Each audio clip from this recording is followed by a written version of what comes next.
Polotan. Thank you very much for having the interview with me today. Having this nice conversation. I'm really motivated to hear your view on lots of different aspects today. For those of you who don't know Ken is an innovative and impactful global digital strategy executive, and he has a very successful track in transforming traditional businesses into high-performing and agile digital organizations. So you already see he collaborates with lots of high-level executives, CEOs, CIOs, and so on, and helps them to design, co-create, and deliver on their digital innovation journey. He has a demonstrated history of client success and delivered targeted business outcomes.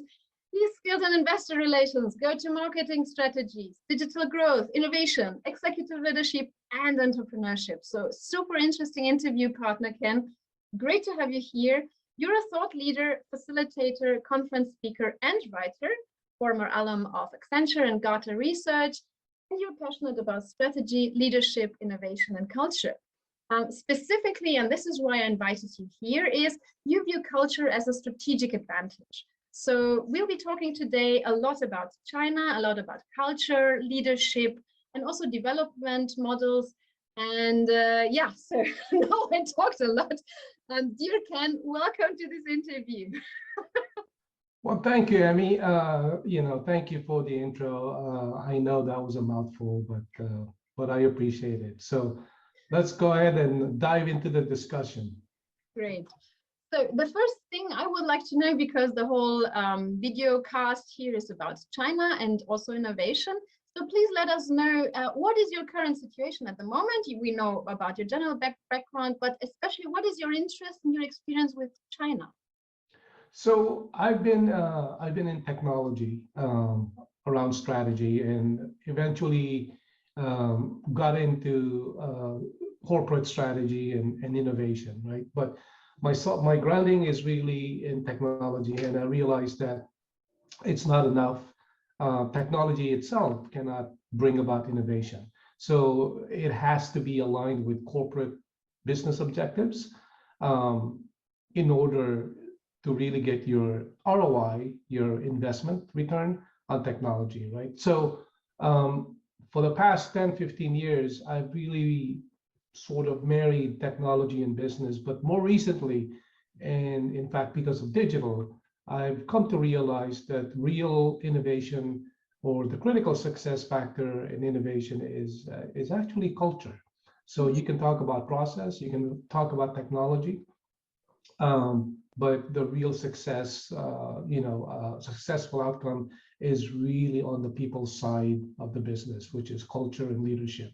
Now, I've been speaking about digital disruption and digital innovation for the past few years. I've traveled. I've actually written, white papers, case studies, thought leadership. Specifically with China, I've studied its smart manufacturing initiative, its use of IoT and AI. And since then, I've again, you would say I'm an armchair culturist. I'm really interested in culture as it relates to society and business in general. Okay, that's super interesting, and we will delve into the IoT and smart technology topic in a moment. I'd like to start with more a general or a more broader look on China. So based on a comment from Reagan's advisor that the global competition will be won through financial services, what do you see as China's growth model? What do you see as China's strength in the financial sector? Is it sustainable? Is it successful from your point of view? Well, I mean, I would say that from a financial sector, I don't have a lot of visibility there. I do have a lot of,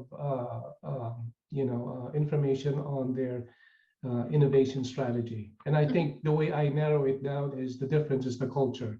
So just to provide a background, I mean, and again, not having to get too detailed in geopolitics, I think in the 1980s, during the Reagan administration, the United States made a significant policy shift around the economy. The US decided, to become, in order to compete globally, supposedly to become more of a financial services country, right?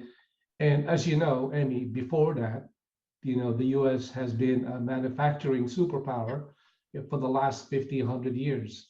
Whenever you see anything in the world that's made in the USA, that branding is pretty powerful, and very well known when you see made in USA, right? But that whole thing stopped in the 80s as, again, the country, the Reagan administration switched into financial services. As a result of that, I really feel that that has paved the way for China to get involved in manufacturing, and that has, again, another sort of innovation, I guess, if you would call it, innovation change that the US companies made was the idea of extending the supply chain by outsourcing manufacturing to China. So China had the opportunity to build things. The US didn't want to build things. As a result of that, a lot of jobs were lost in manufacturing. China was then in a position to take advantage of that opportunity. And lo and behold, now China is the big manufacturing superpower. So those policies really made an impact as, in terms of innovation between the two countries. So I think it's important to note that.